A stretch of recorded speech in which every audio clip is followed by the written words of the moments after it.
Plenty to talk about on this edition of Locked On Cougars. We'll be joined by new BYU running back Aidan Robbins. What took him from Louisville to UNLV and now to BYU, he'll explain. We'll also talk about what's going on with BYU's new collective. The Royal Blue Collective officially announced, and what can you expect as a BYU fan? And of course, good to hear guys' questions in a mailbag edition of today's podcast as well. You are Locked On Cougars, your daily podcast on the BYU Cougars, part of the Locked On Podcast Network. Your team every day.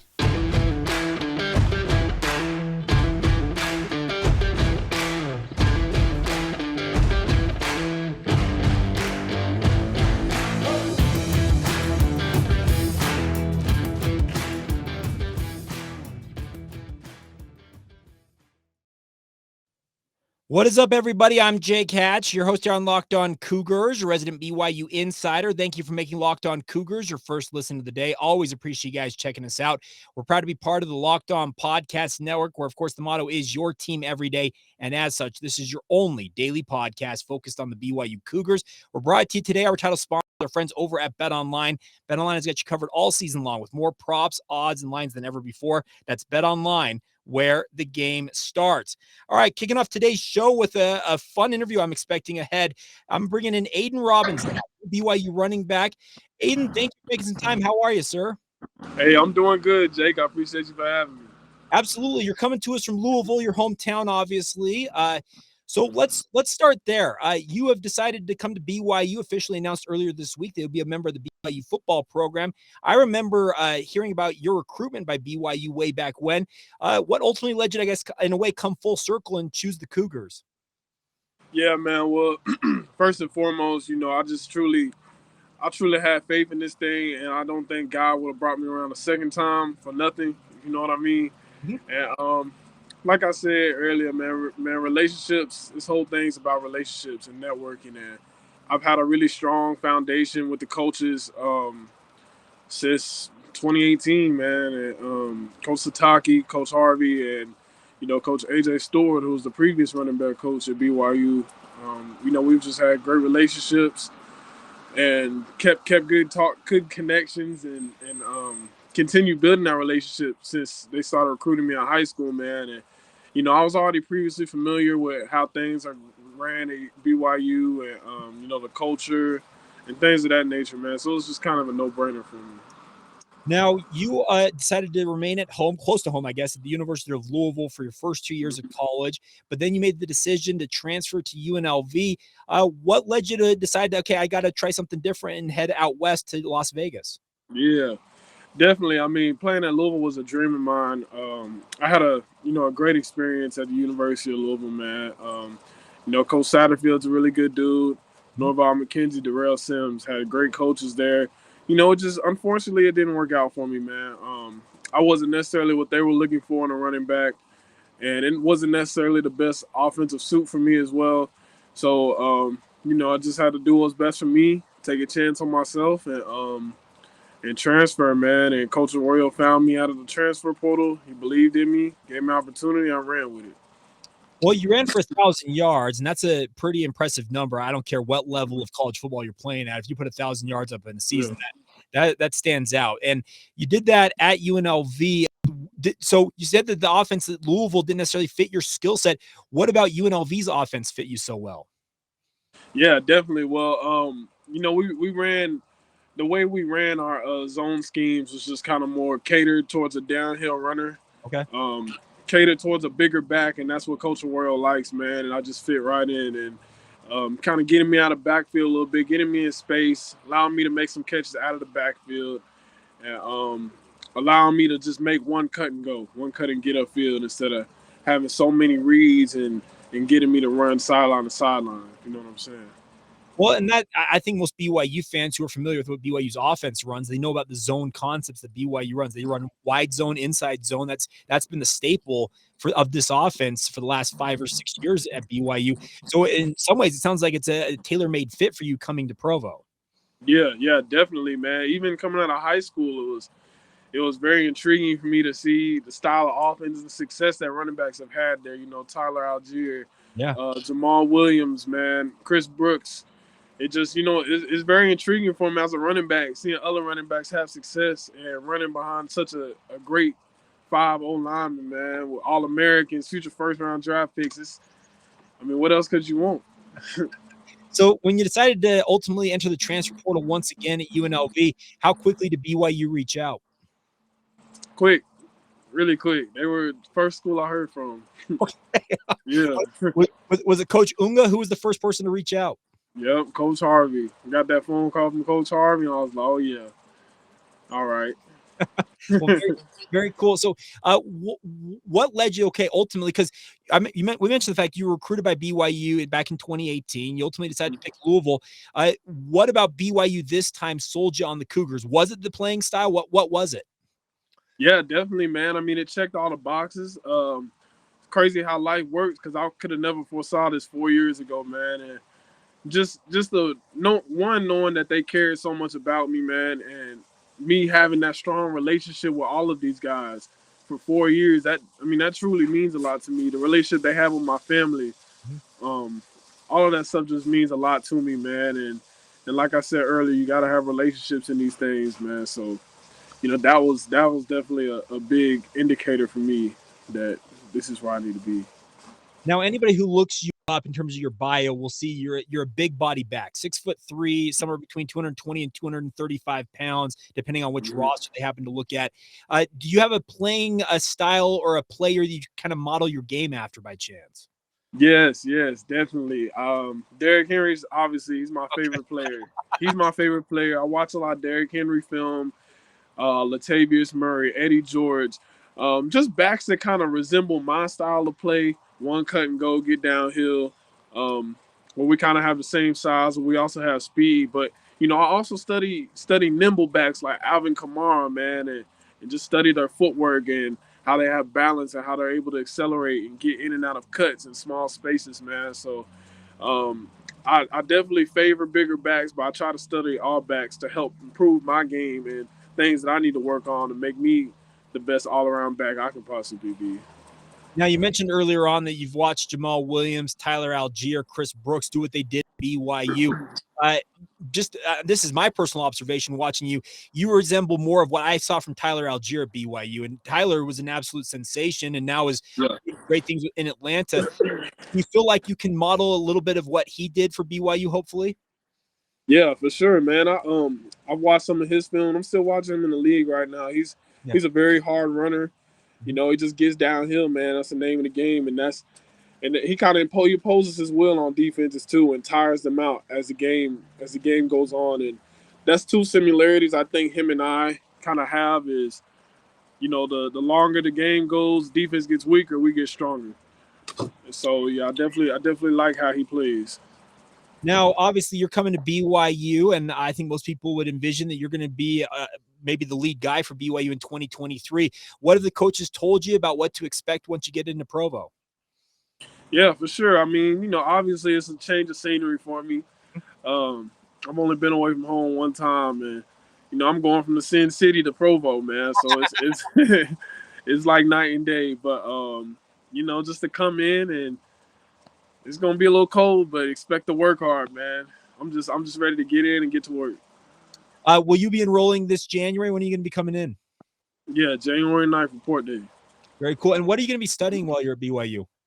Yeah, so that was another thing that was really intriguing for me to that I would be able to graduate in a year and potentially get my MBA, and that's really big for me. So yeah, that's what I'm going to be pursuing at BYU at one of the more highly accredited business programs in the nation. So that's huge. That's awesome. So last thing for me, Aiden, I have a friend that actually spent some time in Louisville living there, and I actually went and visited him. This goes back probably a decade ago. What is maybe the most underrated part of Louisville as a city in your mind, as a guy who grew up there? Underrated. Mm-hmm. I would have to say Bardstown Road, man. The Highlands. Okay.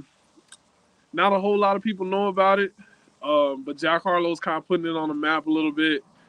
But yeah, Bardstown Road, my girlfriend kind of put me on to Bardstown Road a little bit because growing up, I wasn't really going to Bardstown Road. But I started hanging out with her. She's like, "Oh, you can go to this spot, go to this spot," and we just walk Bardstown Road. It's a lot of cool stuff, man. It's like a mini Las Vegas Strip per se, without all the all the clubs and stuff, but just neat things that you can see, just stuff that you wouldn't see on a regular.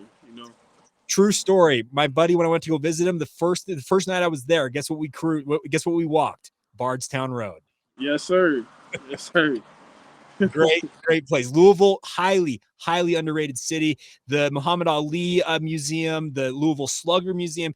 There are so many good things about the city. But Aiden, you're fantastic. Thank you so much for joining us here on Locked On Cougars. We're looking forward to seeing you out here in Provo when you get out here, and obviously looking forward to seeing you out on the field.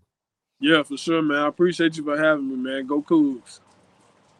There you go. Aidan Robbins, a big thank you to him for taking the time to join us here on Locked On Cougars. A fantastic interview, and looking forward to seeing him joining the BYU football program. I think he's going to be a welcome addition because it sounds like a guy who's very, very eager to get into BYU and get to work right away. And that should excite you as a Cougar fan, I feel like. Is the guy that is excited to be at BYU, as he mentioned, was recruited way back in 2018. If I recall correctly, BYU was on the short list in terms of his finalists. He opted to stick close to home and go to the University of Louisville, and now by way of UNLV, he's going to finally be a Cougar, and very much looking forward to that. So big thank you once again to Aiden for joining us. All right, a thing that might be able to help Aiden during his time at BYU is obviously NIL, name, image, and likeness, opportunities to make money while he's a student athlete in Provo. Well, a lot of you have wondered, I actually mentioned this yesterday, I had some foresight on talking about what BYU needed to do collective-wise. Well, they've officially gotten themselves a collective that is endorsed by the university. We'll talk about what the Royal Blue is, what you can expect from it as a Cougar fan. We'll get to all of that momentarily. First, though, a word on our friends over at NHTSA. Now, all of us out there want to make sure that we're safe driving, do whatever we're doing. But did you know that driving high is considered driving under the influence? That's right. Driving under the influence of marijuana is against the law in every state, even in states where marijuana is legal. That means driving high could get you a DUI, and if you think law enforcement officers can't tell when you're driving high, you're wrong. Your friends can tell, your coworkers can tell, even your parents can tell. Everybody can tell that you're driving high. So what makes you think that law enforcement officers wouldn't know when you're driving high? Driving under the influence of marijuana slows down your response time and changes how you perceive time and speed. So even if you think you're fine to drive when you're high, you're not. Because the bottom line is, if you feel different, you drive different, and driving high is driving under the influence. So remember, drive high, get a DUI, paid for by NHTSA. Thank you once again for joining us here on Locked On Cougars. I want to encourage you guys to check out the Locked On Sports Today podcast. It's got the biggest stories from the sports world in every arena out there in 22 minutes or less. It's got instant reaction, game recaps, and of course, Locked On's Take of the Day. That's Locked On Sports Today, available on YouTube, this app, or wherever you get your podcasts. All right, let's talk about it. This is a big deal if you're a BYU fan, is that they now have an official university-endorsed collective. That's the thing about this is many of you have probably heard about NIL and have probably heard the term collective used in multiple instances. Now, collectives ostensibly are groups of individuals who have got fairly deep pockets, but don't necessarily have to have super deep pockets, but are helping facilitate name, image, and likeness opportunities for student athletes at the various universities they're working with. Well, BYU was on the forefront of their work with these NIL collectives. Not collectives, but NIL when it was launched. If you recall, BYU launched the Built for Life campaign immediately after the NCAA officially approved your ability to have name, image, and likeness opportunities. And they've done a great job marketing and helping out each BYU student athlete, not just the football program, but beyond that, in opportunities with NIL. I can speak directly to Clark Barrington, who joined us all season long here. That was via an NIL opportunity in his own right. Well, BYU, as collectives became more and more in vogue, BYU was very, very thorough in making sure that they vetted what exactly collectives were capable of doing. They didn't want a rogue group of investors in a way, but they want a rogue group of boosters to be running around trying to influence guys coming to BYU and in theory, having like free reign essentially to do stuff like this. So BYU partnered with what they're calling now the Royal Blue Collective. It launched today, Thursday, when we're recording this podcast, and it signed a corporate sponsorship agreement with BYU Athletics. And you're probably wondering, well, Jake, I thought NIL was not able to be affiliated with universities. Well, the original rules, the guidelines set forth by the NCAA did prohibit that, but they sent some new rules out or new guidelines just recently in October that make it so a university can actually endorse an official collective and encourage their fans to contribute to that collective. And that's what has led to the foundation here of the Royal Blue Collective. It is overseen by a board independent of BYU Athletics. This is coming from the release from BYU, with a goal to deliver a premier name, image, and likeness NIL solution that enables BYU to attract and develop gifted student athletes who perform at high levels in sports and become well-equipped to thrive in family, faith, and life's pursuits. It plans to pool funds from fans, alumni, and businesses to help facilitate NIL deals and monetize student athlete brands. This is very, very important for BYU. I know a number of you out there have watched other universities and their collectives come to the forefront, and in certain circumstances, it's induced athletes to pick various universities. That's not a secret out there. Like, this is stuff, the tampering that is being accused, accusations being thrown around of tampering with NIL.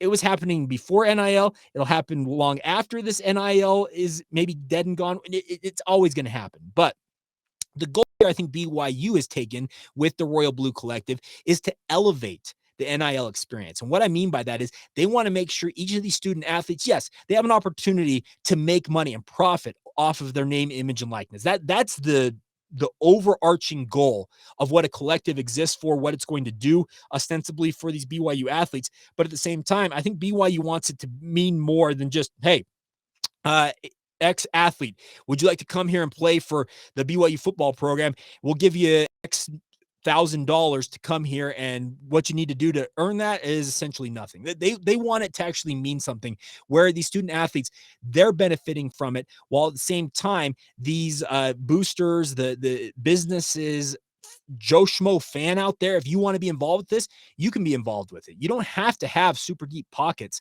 to be a part of this if you truly want to do this. So the nice part is BYU is now encouraging you, if you are a BYU fan who wants to get involved with NIL and you'd like to be a part of this, you can go be part of this. You can go to the royalbluecollective.org to get started there. It is being monitored and run by Encore, which is a phenomenal marketing agency. I have had some interactions and opportunities to work with them in the past.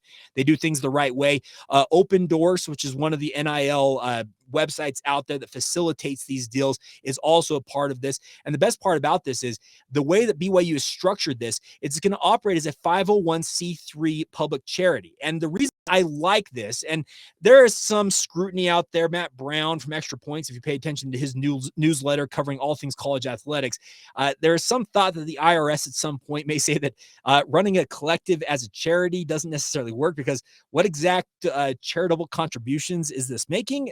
Okay, that's a gray area. But the thing about this is this is opening the door for BYU athletes, like I said, to benefit themselves. And that's what this is all about. So the biggest thing I like about the charity aspect of this is that when you are a 501c3 corporation, organization, you have to have a lot of different paperwork filled out, and there's got to be some very transparent what I'm trying to say, public accounting type deals.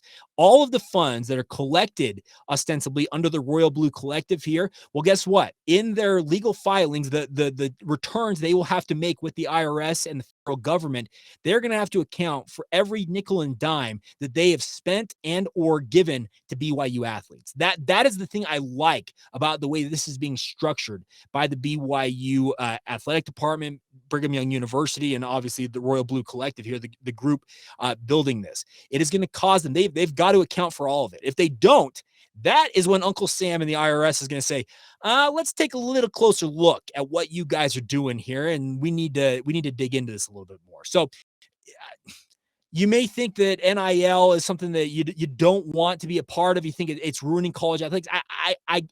Your opinion, it may vary. I think that it's not necessarily the healthiest thing for the sport, especially considering the various ways that it's being used, because it's truly being used to tamper with guys and induce guys to transfer to other universities. I don't know how to tell you anything other than that. I don't have hard and fast evidence of that, but all you got to do is pay attention to what's going on in the transfer portal, and it'll tell you exactly what you need to know. Could this lead to helping BYU retain maybe some of their top level athletes? I think it could, because I think that BYU, the way they I didn't want to drag their feet, but the way they were going a little more slowly about building this collective, I think it cost them valuable time to be out there and have this in their back pocket when it came to recruiting. And I know it's not supposed to be part of recruiting. I know that the coaches aren't supposed to go in and say, "Hi, we have this collective that would like to pay you this." Okay, you're not supposed to do that. But let's be real, folks. It's going to be part of the conversation.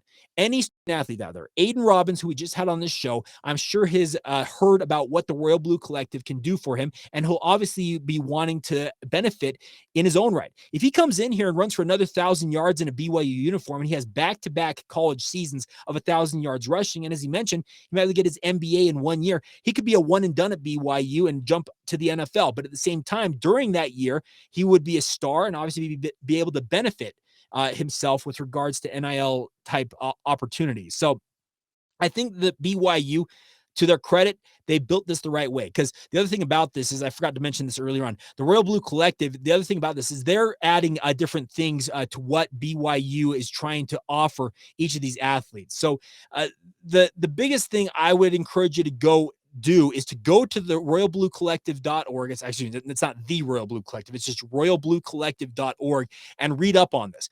It tells you exactly what is name, image, and likeness. What are the rules regarding it? What is an NIL activity? Who does Royal Blue work with? They have a board of directors, which includes some very, very deep-pocketed boosters, guys that are titans here locally in Utah in terms of companies that they have built. They're going to offer mental health advocacy and help to BYU athletes. They're going to offer mentorship. We're talking guys who have built and sold multiple multi-million, and in certain cases, billion-dollar organizations who are offering essentially a mentorship to each of these athletes. Any student athlete at BYU can benefit from this. It's not just the football program. It's not just the men's basketball program. This goes all the way down the line to the tennis programs, cross country, women's volleyball, the soccer. Any student athlete at BYU can benefit from this. And at the same time, you as an individual fan out there, if you'd like to get involved with this, you have an athlete you'd like to work with, you have a small business maybe that wants to have an athlete promote a product or be part of an event that you're putting on, this is the way to do it. So once again, go to royalbluecollective.org to learn more. And I think it's a really, really cool thing. All right.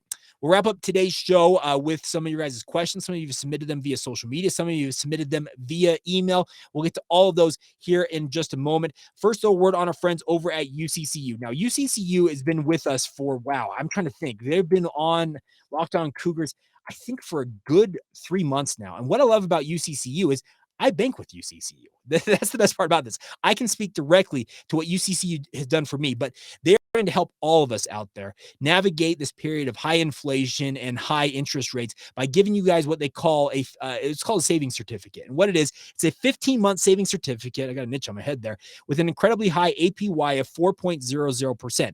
The best part is, during that 15-month period, you have the opportunity to jump up to an even higher rate of return anytime during the life of your certificate.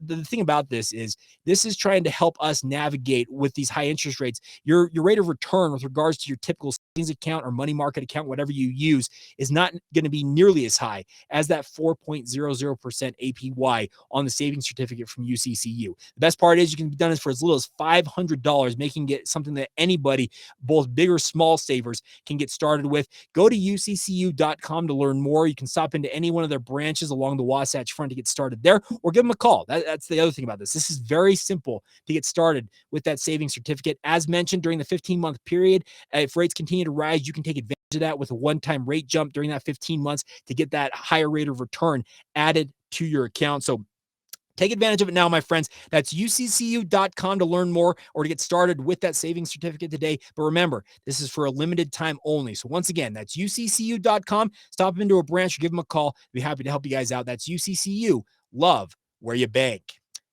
Thank you once again for making Locked On Cougars your first listen of the day, and always appreciate you guys checking out the show. It's a ton of fun to talk with you guys about everything going on in BYU sports. And the biggest thing, I think, in terms of our conversations, when it comes to the mailbags, is a number of you have reached out and said, Jake, what can BYU expect in terms of a recruiting bump? I actually had two different questions sent in, and my email is not opening up here. So I apologize to the two of you.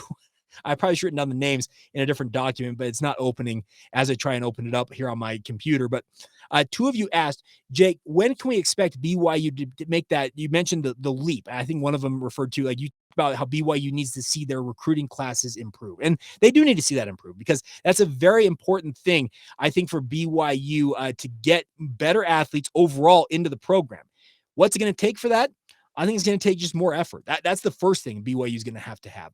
And I love guys like Ed Lamb and Elisa Tuiaki. We're talking great men. I always enjoyed my interactions with them. But we can acknowledge the elephant in the room, that they were just not getting after it on the recruiting trail. That is why they are no longer employed at BYU. That's why Jay Hill, Kelly Papinga, and so far Sione Puha are members of the BYU defensive coaching staff. They are guys that have proven that they're willing to go out and do the dirty work in recruiting. And I say dirty work, it's not a bad term. They're just willing to get their hands dirty and get down in there and just grind. That's the thing about this. Recruiting is about effort. Programs that have the greatest success in recruiting have guys on their staff who get after it in recruiting. And that obviously lends itself to the assistant coaches doing the job, but also our graduate assistants, their recruiting assistants, the recruiting staff at BYU has to be involved with this. The biggest thing is they need to go in and work. That's the biggest thing. I think BYU has got a staff together now, at least in my mind, that is going to be very capable of getting after it on the recruiting trail. Will that yield the results that BYU needs to get that quote unquote top tier type athlete on an annual basis, or top tier athletes on an annual basis? Only time will tell. But okay, let me back up. The thing that I think that they need to do is just get after it. That you can't be passive. You can't think, okay, he's a BYU guy, he's going to pick us. Well, guess what? There's probably 5 other universities out there say, you know what? BYU's not working on this guy that hard. Let's go put our spin on this and see if we can pluck him away from BYU. That's what BYU's got to avoid. You have to love up these young men. And you may think it's foolhardy to give them all kinds of hype and all this attention, but if you want top tier talent in Provo, you got to give them that love. All right, another question coming in via Nick Chadwick. He says, question for the mailbag. With the hire of Sione Puha, what do you think our chances of landing 2 4-star Utah transfers are in both Ethan Calvert and Mesa Tufanga?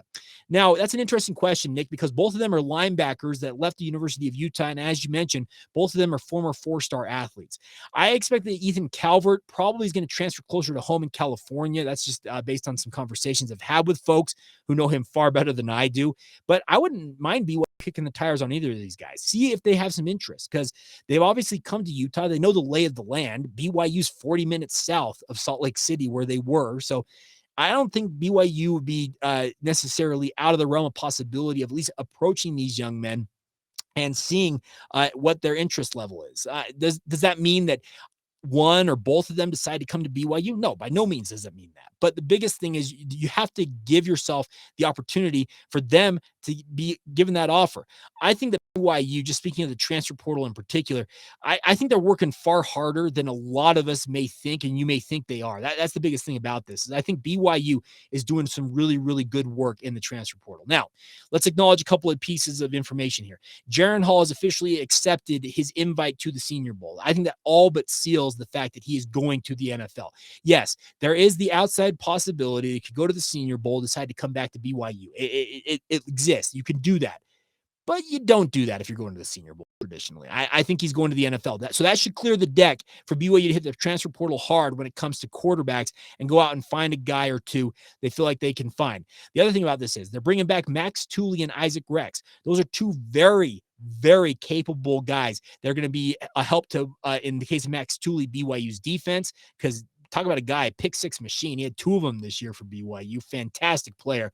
And if Max plays in more than 7 games next year, What is he capable of accomplishing with that extra time on the football field? We'll find out. I also think that Isaac Rex, another year removed from that ankle injury he suffered at the end of 2021, I think he's going to be even better than he was ostensibly this year. And I thought that Isaac Rex was a little underrated this year playing for BYU. Yes, he didn't get targeted in certain games, that type of stuff. Yeah, that's frustrating. But he did finish second on the team in touchdown receptions this year. So he can get after it. It's good to have both of those guys back, and I think that's a very important thing. Now, we got one other piece here. I think it comes in from our good friend Mojo. I'm trying to find it here, Mojo. But the question that just you asked was, you round down the list of the guys who have transferred out of the BYU football program. And by the way, you missed the news. Clark Barrington, as expected by most of us, officially committed to Baylor. I'm not breaking any confidences now that that's officially came out. After I recorded the podcast with him earlier this week, I asked him directly just about Baylor, and he said it's going to be really tough to turn them down. Well, Jeff Grimes and Eric Mateos got their guy, and he picked Baylor. He's going to reunite with his brother, obviously reunite with Eric Mateos and Jeff Grimes down there in Waco.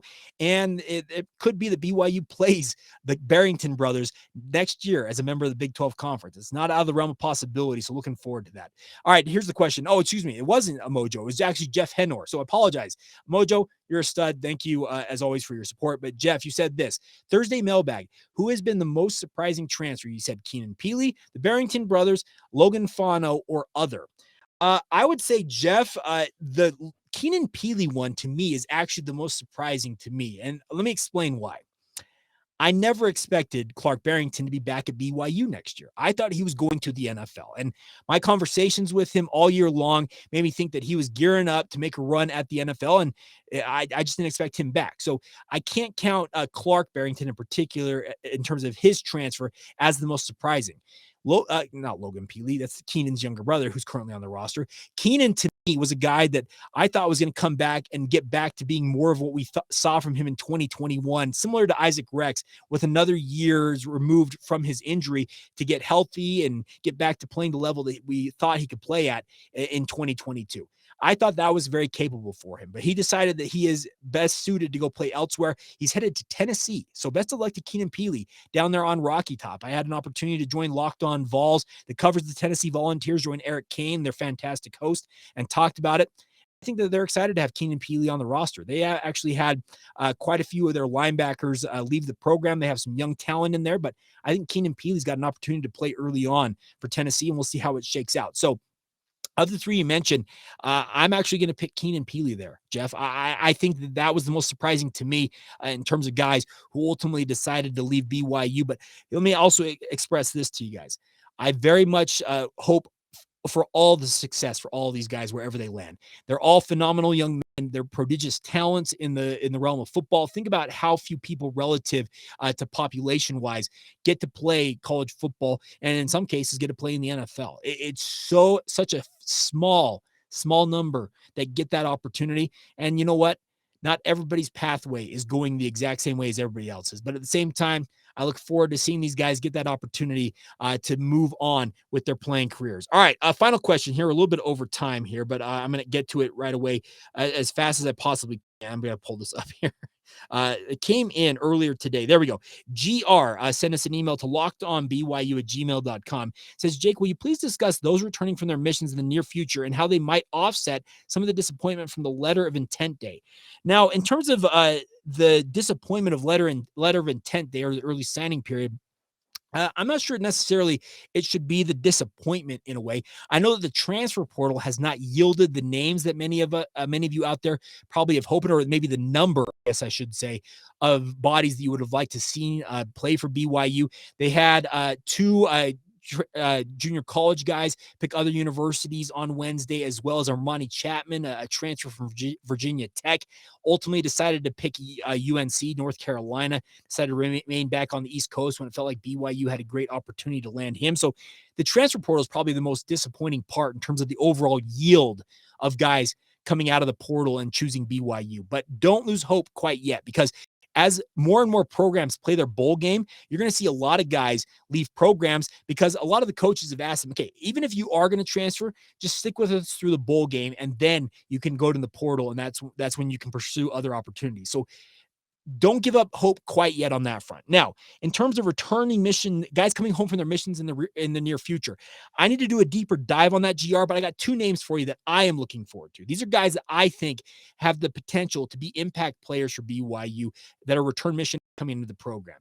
First guy, Nukuluve Halu, or they call him Nuke, I think for short. He's a guy out of Tooele High School. He's going to be starting playing at running back for BYU, and similar to Aidan Robbins, 6'3", 230 pounds in Robbins' case, Luve is, I think, 6'4", 210 pounds. He is a big running back in his own right. I'm looking forward to seeing him finally take the field for BYU. The other guy I'm looking forward to, John Henry Daly. Now, Logan Fano is a phenomenal talent and a guy that I wish BYU was going to have on this roster as a pass rusher for them. But in high school, John Henry Daly had more sacks and outplayed Logan Fano in certain circumstances. Out of Lone Peak High School, Logan was obviously playing at Timpview. I think that John Henry Daly has got super stardom written all over him if he lives up to his potential at BYU. He doesn't get back from his mission, I think, until the middle of the spring, so he'll not be enrolling at mid-year. He'll be a summer enrollee for BYU, but keep an eye on that kid. JHD, as they called him, out there at Lone Peak. I had a chance to call some of the games he played in high school, the KSL Sports Rewind, the high school games I do during the fall. Absolutely love that kid. He is high motor, high effort, and the best part is just got crazy amounts of talent. And I look forward to seeing him playing for BYU. So those are 2 guys in particular, GR, that I'm looking forward to seeing play for BYU's return missionaries. And maybe I'll do an episode next week. I'm going to do a deeper dive on what guys are expected to enroll at BYU. And maybe I'll have some more names for you next week on the podcast. But I'm going to stop for now.